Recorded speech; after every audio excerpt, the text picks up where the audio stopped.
အားလုံးပဲမင်္ဂလာပါကျွန်မကတော့ဒေါက်တာဖုန်းကုန်ဖြစ်ပါတယ်လက်ရှိမှာတော့ကလေးတွေရဲ့စိတ်ပိုင်းဆိုင်ရာပြုမှုပိုင်းဆိုင်ရာပြဿနာတွေအတွက်မိဘတွေကိုဆွေးနွေးတိုင်ပင်အကြံပေးနေတဲ့ကလေးစိတ်ပညာထူးထူးဆရာဝန်တို့ဖြစ်ပါတယ်ဒါအပြင်ဒီဘက်ခေတ်မှာပေါ့နော်အရန်ကိုလူသိများလာပြီးတော့မိဘတွေအတွက်စိတ်ကောင်းမှုတရက်လို့ဖြစ်နေတဲ့ဒီ ADHD ဆိုတဲ့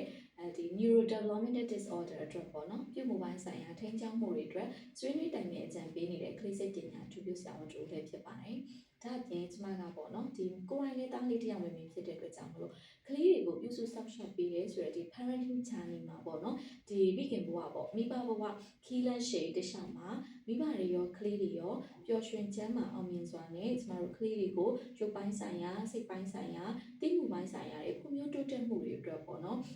အကြံဉာဏ်ပေးတဲ့အရာလေးတွေကိုလည်းမျှဝေပေးတော့မှာဖြစ်ပါတယ်နောက်ဆုံးတစ်ချက်အနေနဲ့ကကြတော့ကျမတို့မိခင်တွေကပေါ့နော်ဒါသမီးတွေကိုပြုစုထိန်းကျောင်းရတဲ့နေရာမှာရောအင်တာမှုတွေကိုစီမံခန့်ခွဲရတဲ့နေရာမှာဘဝအမောတွေအများကြီးရှိရပေါ့နော်